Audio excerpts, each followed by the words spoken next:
The story begins with a mysterious scene involving countless concubines and a dismissed chef. But before we can understand what is happening, we are introduced to a silver-haired girl in a beautiful blue dress. She looks around in confusion, wondering who this person is. But whatever awaits her, it seems she already knows that her future won't be easy.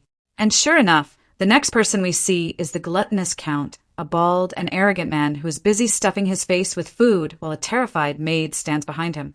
It seems that feeding time is about to begin. Realizing this, the girl decides that there's no point in thinking about it anymore. She simply gives up, grabs the golden door handles, and forcefully pulls the doors open. But the moment she enters the brightly lit room, all she can do is let out a long, exhausted sigh. However, this isn't where our actual story begins. The story shifts to a modern-day woman who is walking home late at night. She lets out a tired sigh as she realizes that, once again, she has missed the last train. She had really hoped that she could finally make it home before midnight.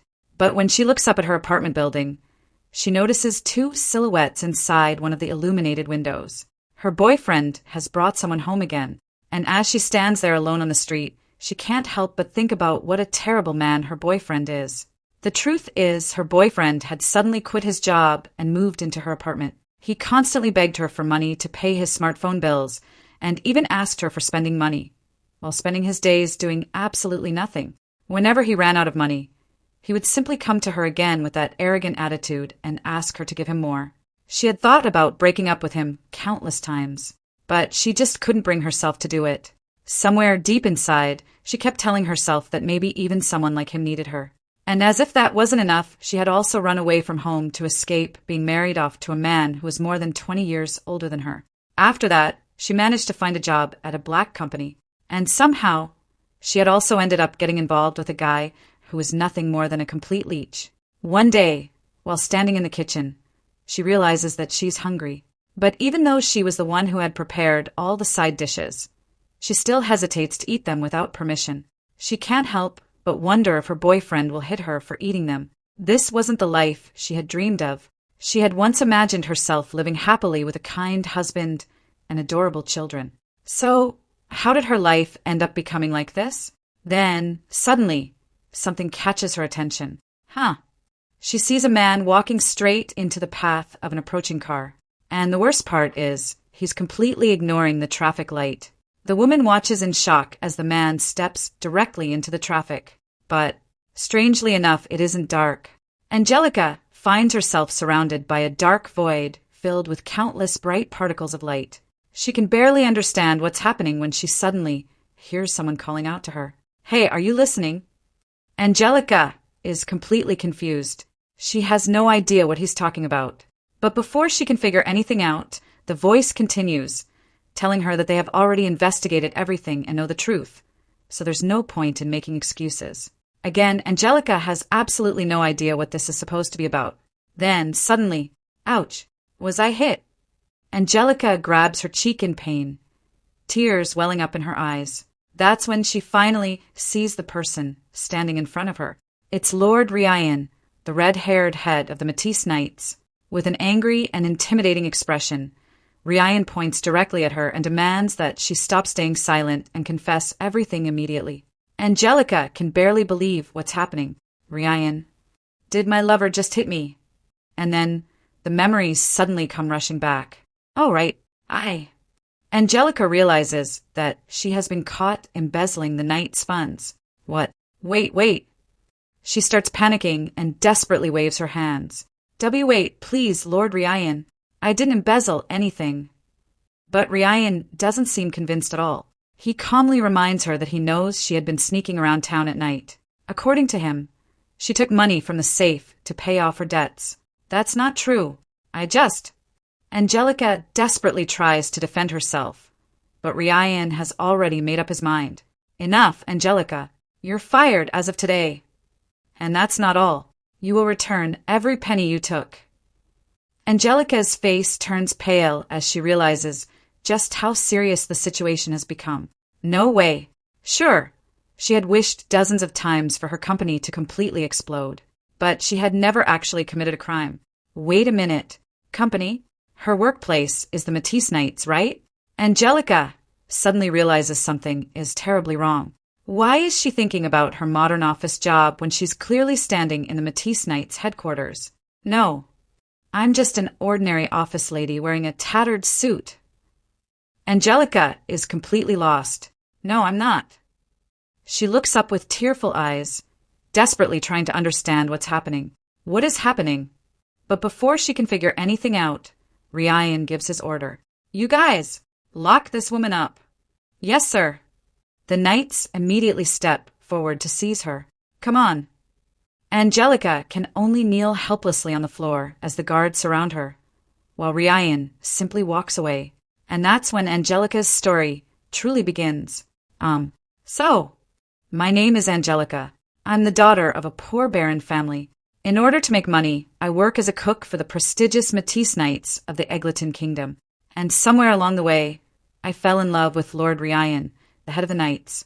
Everything seemed to be going fine, until somehow I was suddenly branded as an embezzler. Meanwhile, in my previous life, I had lived for 23 years as Ayako Kuzukabe, and all of those memories were still intact. It was unbelievable, but somehow Ayako Kuzukabe had apparently been reincarnated as a person named Angelica.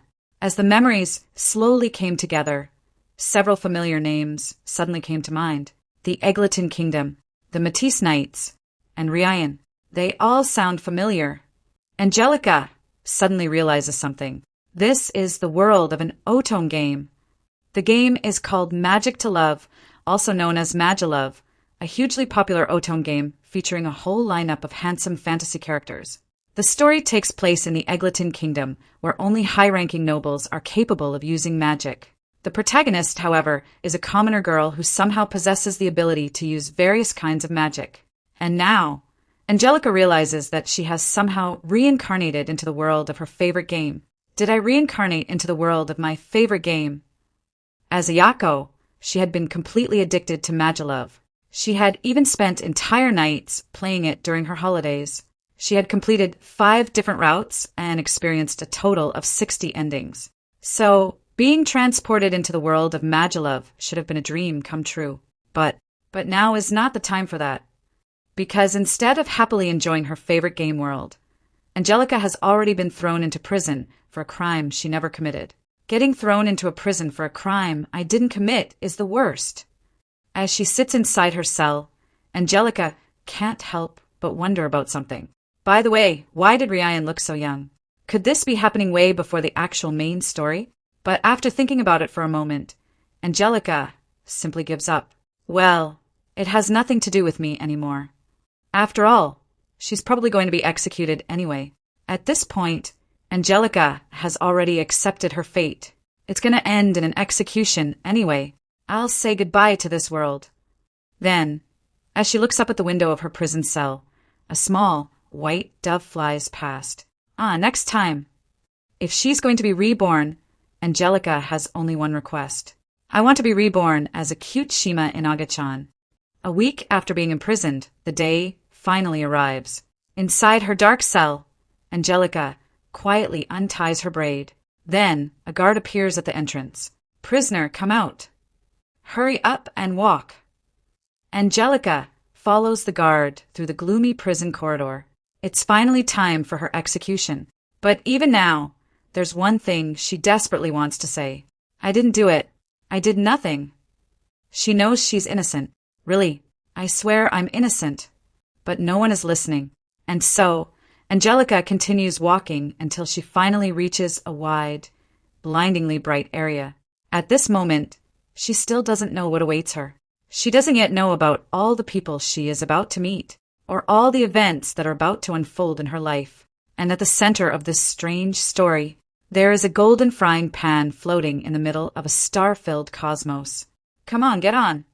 The guard pushes Angelica into a wooden prison carriage waiting outside the palace. A moment later, the carriage begins moving down the paved road.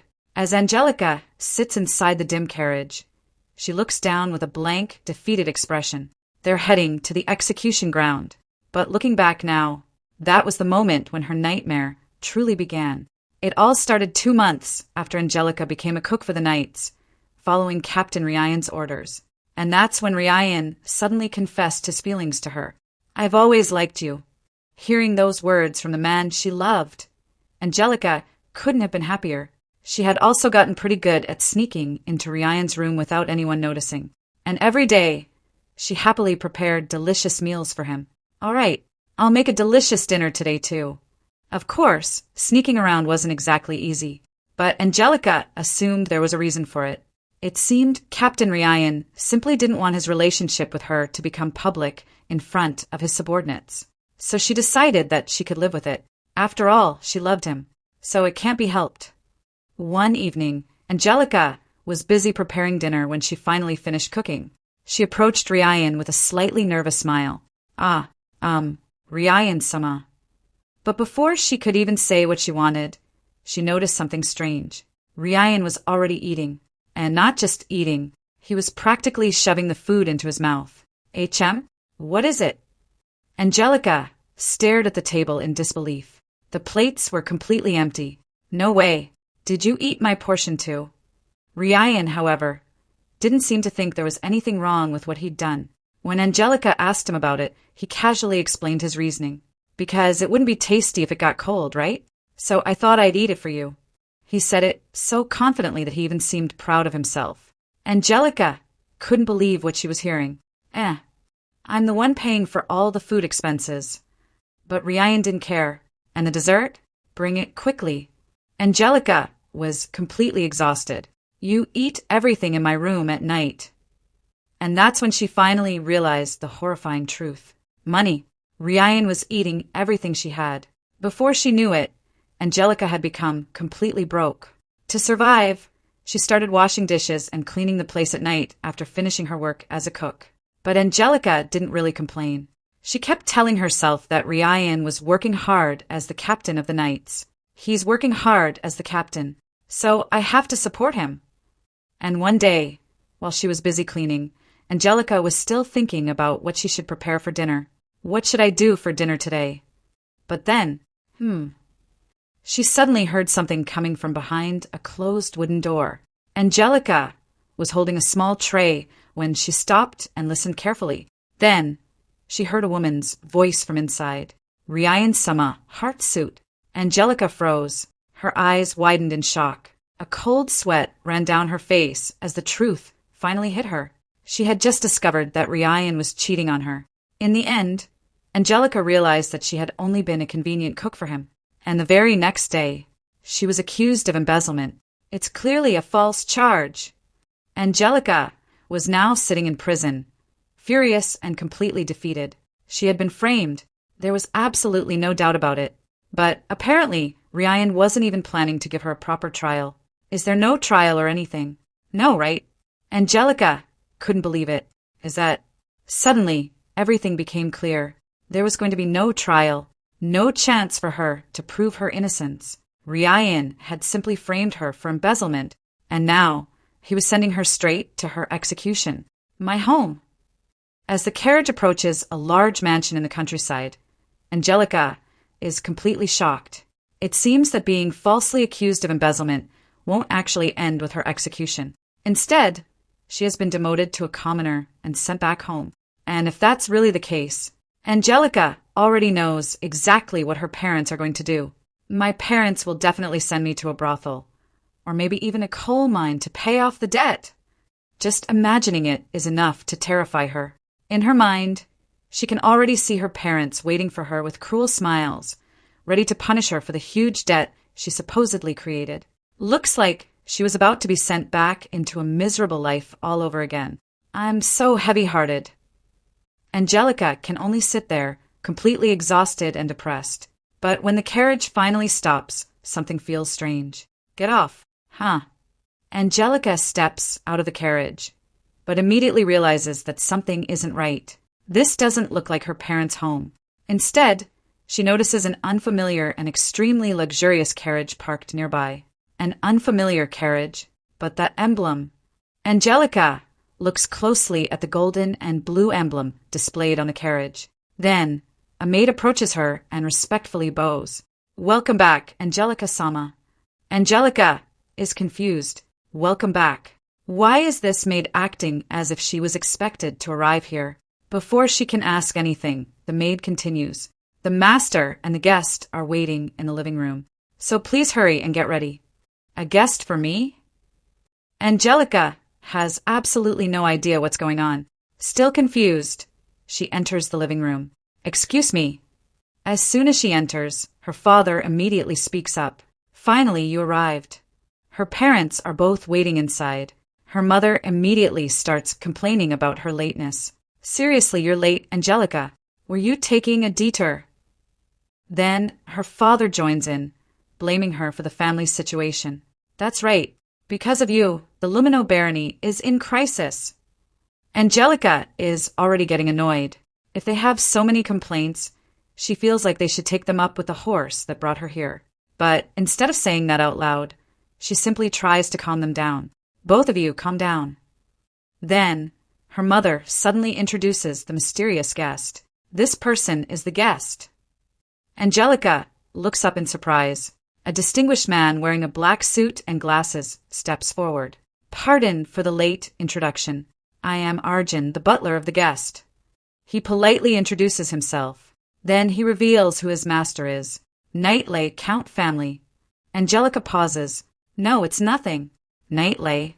The moment she hears that name, something clicks in her mind. Knightley Count family. Angelica's expression suddenly changes. That. She finally remembers. The Knightley Count family is one of the most important families in the world of magic to love. They are responsible for defending the southern part of the Eglutton Kingdom. But according to the game story, something terrible eventually happens in their territory. One day, a rebellion breaks out. The rebels set fire to the Knightley mansion without caring about the people trapped inside. The entire mansion is consumed by flames, leaving many servants trapped in the fire. The heir of the family, Nej, barely manages to escape with his life. After witnessing such a tragedy, Nej becomes consumed by hatred, and from that moment on, he begins plotting to destroy the entire Eglutton Kingdom itself. That's it. Angelica remembers exactly who he is, and that's when she realizes something else. Nej is one of the capture targets in the game, and not only that, his route is actually one of the really good ones. Angelica can't help but nervously imagine how handsome and attractive he is. But before she can enjoy that thought for even a second, her mother suddenly says something completely unexpected. You're glad, right? Angelica has no idea what she's talking about. Then her mother reveals the real reason why the Knightley Count family has come. The Knightley Count family will cover all the money you embezzled. Angelica is stunned. That's great, but why? Her mother smiles brightly. And they will marry you too. It's all good. Angelica freezes. Her mother happily hugs her from behind. But Angelica's mind has completely stopped working. Yes? Marry? Then the reality finally sinks in. Not good at all. She's going to marry into the Knightley Count family. Angelica's entire world comes crashing down. Angelica's father seems completely satisfied with the arrangement. Your marriage is the condition for them to take on our debt. They will also make sure your crime is never made public. Isn't it a good deal? He looks as if he has just made the smartest business deal of his life. And honestly, yeah, it really is the best deal ever. But there's just one tiny problem. Angelica knows exactly what kind of man she's being forced to marry. Being involved with a rebellion is one thing, but marrying Shira Knightley Count is something else entirely. After all, Shira doesn't even have a proper standing picture in the game. But Angelica knows that he's even worse than Ryan. Her future fiancé, Count Shira Knightley, is a balding, round, smug-looking older man who is surrounded by beautiful women. He's a notorious womanizer with countless mistresses, and his first wife even ended up taking her own life because of him. But that's not the only problem. The Gluttonous Count is also an extremely picky eater. If he doesn't like the food he's served, he becomes furious and forces the cook to prepare it again and again. Because of his ridiculous demands, countless cooks have already been fired. And thanks to his unhealthy lifestyle and endless appetite, he's also become extremely overweight. The man can barely control himself when food is in front of him. That's exactly why he has earned a terrifying nickname, the Gluttonous Count. Ah, the Gluttonous Count. Angelica suddenly remembers who she's dealing with, and the horrifying reality of her future finally sinks in. But before she can completely lose her mind, her mother suddenly snaps at her. Apologize immediately. What are you saying? Angelica is startled. I'm sorry. That was my fault. She immediately starts apologizing. I sincerely apologize. Please forgive my rude remarks. And then she drops to her knees and slams her forehead against the floor. Thud. Angelica has just performed a full Japanese dejiza. Arjun, the butler, stares at her in surprise. That's a unique way to apologize.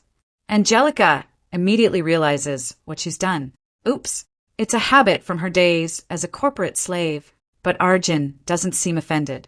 In fact, he calmly reassures her. But please don't mind it.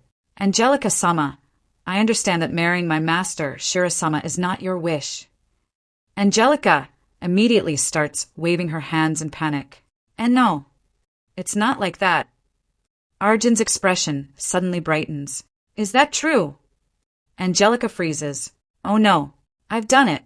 Now I can't say that I can't do it. Angelica realizes that by desperately denying her reluctance, she has somehow made it look like she's actually willing to marry Shira. Now she's trapped. What should I do? Angelica desperately thinks about her options. On one side, there's the rebellion and the endless debt hell waiting for her. And on the other, there's the possibility of being forced into hard labor just to pay everything back. Rebellion, debt hell, forced labor. Angelica weighs all of her options carefully. And finally, all right, she takes a deep breath. There's really only one choice left. Let's do it. Angelica finally makes up her mind. She steps forward with determination. And then, with a bright smile and her hand placed firmly over her heart, Angelica gives her answer. I will gladly accept this proposal.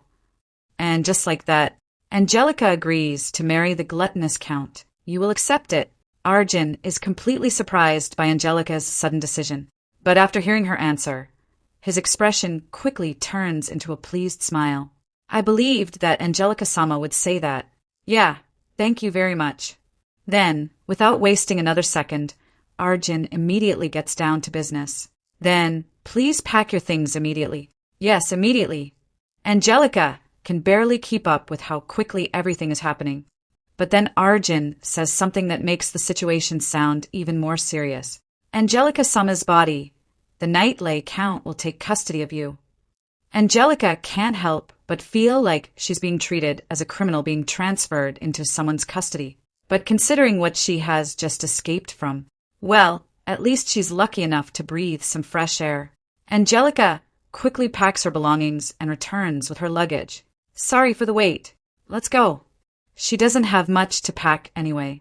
In fact, she only owns 3 dresses and barely has any personal belongings. So, naturally, it only takes her a few minutes to get ready. Arjun nods. Understood. Then say goodbye to your parents. Angelica turns toward her parents, expecting at least a proper farewell. But her father immediately waves his hand, dismissively. No need. And her mother is just as cold. Please take my daughter. Angelica is stunned. At least pretend to be sad about parting with your own daughter. But apparently, her parents couldn't care less about seeing her leave. Still, Angelica decides to say her final words. Father, mother, thank you for raising me. She respectfully bows her head, but instead of responding with any kind words, her father immediately starts shouting at her. Get out quickly. We can't keep a criminal here for long. Angelica's own father is practically throwing her out of the house, and her mother gives her one final warning. Don't come crying to us if the Night-Lay Count abandons you. Angelica doesn't even bother arguing anymore. Yes, yes. She simply turns around and walks away with Arjun. Now then, let's go. Okay. Waiting outside is a pristine white, horse-drawn carriage. Angelica climbs inside and immediately notices something unexpected. The moment she sits down, her eyes widen. This carriage is unbelievably comfortable. This carriage is so soft, my butt doesn't hurt at all. Such a comfortable carriage exists. Angelica happily bounces around on the seat, completely amazed by the luxury. Arjun can only smile as he watches her reaction. Soon the carriage begins moving. As the horse's hooves echo along the road, Angelica sits comfortably inside, watching the scenery pass by. Across from her, Arjun calmly checks his gold pocket watch. The sight of the elegant butler checking the time makes everything feel strangely unreal. It feels like medieval Europe. For a moment, Angelica actually manages to relax and enjoy the experience. But then reality comes crashing back. If the destination wasn't the Knightley mansion, I could enjoy this more. Unfortunately, no matter how comfortable the carriage is, she's still heading straight toward the home of the man she's been forced to marry. Eventually, the carriage finally arrives at its destination, the Knightley Count mansion, a magnificent white mansion with towering spires and elegant European architecture stands before her. As Angelica steps out of the carriage, Arjun formally introduces her to the people waiting outside. This is Angelica Sama, who will become the master's wife. Several maids are standing in a line, waiting for her arrival. Angelica immediately feels their eyes piercing straight through her. It feels like they're piercing me with their gaze. She forces a nervous smile while desperately trying not to sweat. Then, one of the maids steps forward. She has orange hair and a warm, gentle expression. The maid introduces herself with a respectful bow. I am Lara, and I will serve Angelica Sama exclusively. Nice to meet you.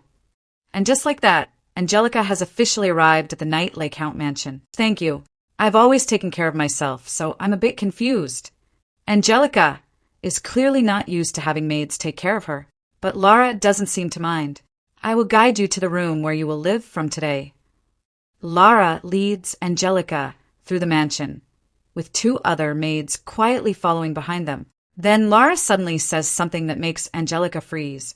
After that, please cleanse your body. Angelica's eyes widen. No way do I. She suddenly stops halfway up the grand staircase. Smell. Angelica becomes completely self-conscious and starts sweating. But then, Angelica turns around, confused by the strange sound. Just then, she notices a small girl with dark purple hair and beautiful yellow eyes hiding behind a bush of white flowers. The girl curiously looks at Angelica. Is it a guest? Before Angelica can figure out who she is, Lara takes her to a beautiful, sunlit bedroom. Angelica sits in front of the vanity mirror while Lara stands behind her. Then, Lara gently begins brushing Angelica's long white hair with an elegant golden hairbrush. After a moment, Lara finally explains the situation. It seems it's to care for your damaged hair, not because you smell. Angelica looks at her reflection in the mirror. So she wasn't being taken to the bath because she smelled bad after all. What a relief. After that, Lara prepares a luxurious bath for her. Please relax and enjoy. Angelica steps into the large bathtub and immediately feels the warmth of the water surrounding her. The entire experience is so thorough and considerate that she can't believe it. So thorough, so considerate. Angelica sinks deeper into the warm water. Is this heaven? For the first time in a long while, she feels completely pampered. But her happiness doesn't last very long, because there's one unpleasant thought she simply can't get rid of. She's being carefully cleaned, her hair is being repaired, and she's being prepared from head to toe, all so she can be presented to the Gluttonous Count. Thinking about that makes Angelica's heart feel incredibly heavy. It's almost like she's a dish being prepared for a restaurant with a huge number of orders. And Angelica knows exactly why she ended up in this situation. While she was working at the Knights' Barracks, she had often heard rumors about the Count. Apparently, he had been struggling to find a second wife. Noble daughters from all over the Eggleton Kingdom had rejected him. In short, no one wanted to marry him. And because nobody else was willing to become his wife, the Knightley family had no choice but to buy Angelica's hand in marriage. She stares sadly out of the bathroom window. So this is how her second life is going to be. Becoming the wife of such a person. My second life is too hard. But despite how miserable she feels, Angelica is soon given a complete transformation. When she looks into the mirror, she can barely recognize herself. She's wearing a beautiful blue and white dress, complete with elegant gloves and a perfectly styled hairstyle. Angelica stares at her reflection in complete disbelief. Who is this? The tired woman she once was has completely disappeared. Instead, standing before her is a beautiful woman who looks like she stepped straight out of a fairy tale. In such a short amount of time, Lara has managed to transform her from a tired old lady into an actual princess. I've evolved into a fairy tale princess. Angelica can't believe how different she looks. Even Lara is genuinely impressed. You look very beautiful. Angelica immediately realizes something. This maid is not ordinary. Lara's skills are clearly on another level. But before Angelica can enjoy her beautiful transformation for even a moment, knock, knock. Someone suddenly knocks on the large wooden door. Angelica's expression instantly changes. The beautiful fairy tale princess look disappears completely. Angelica's face turns pale, her eyes become hollow, and dark shadows seem to surround her. Because she knows exactly what this means. It's finally feeding time. The moment she's been dreading has finally arrived. It's time for Angelica to meet the Gluttonous Count. Master, I have brought Angelica-sama. Arjun finally presents Angelica to the man who is waiting for her. At first, the Count is standing with his back toward them. But then, Angelica suddenly makes eye contact with him. Her eyes meet his half-closed, slightly bloodshot red eyes. Swish! Angelica immediately starts sweating. I suddenly made eye contact. She can feel herself panicking. Then, the Count casually adjusts his purple jacket. Thump! Even that small movement somehow feels incredibly intimidating. Angelica looks at the side of his bald head. There's something strangely familiar about him. This person is... And then it hits her. The Gluttonous Count. The man standing in front of her looks exactly like the horrifying character she remembers from the game. He's bald, he's round, and the look on his face is absolutely terrifying. Angelica's soul practically leaves her body. The Count slowly looks her up and down with a creepy smile. Well, a young and beautiful lady. Angelica's heart sinks. It's over for me. But even though she's internally screaming, Angelica forces herself to stay calm. She can't afford to make a mistake now. So she steadies herself and puts on her most polite smile. Nice to meet you. I am Angelica, the second daughter of the Lumino Barony. She gracefully curtsies, pretending that everything is perfectly fine. The Count seems pleased by her behavior. Oh, you seem honest. Then, without warning, the Count points towards someone else in the room. Please take care of my nephew. Angelica is confused. Nephew? She follows his gaze, and that's when she sees him. A young, dark-haired man is sitting elegantly in a chair. He calmly looks at Angelica with a handsome and composed expression. Nice to meet you, Angelica. He's wearing a formal white military uniform decorated with golden epaulets. Angelica is completely captivated. He has a good face. No, this isn't just a good face. Beauty like this should be considered a national treasure. Angelica can't take her eyes off him, but then another thought suddenly crosses her mind. Was there really such a character in Magic to love? She doesn't remember anyone like him. Before Angelica can figure out who this handsome stranger is, Arjun casually reveals the truth. That person is the head of the Count family, Shirasama. Angelica freezes. Her brain completely stops working. Then the realization finally hits her. The handsome young man sitting in front of her is actually Shirasama, the head of the Knight Count family. In other words, this is the man she's supposed to marry.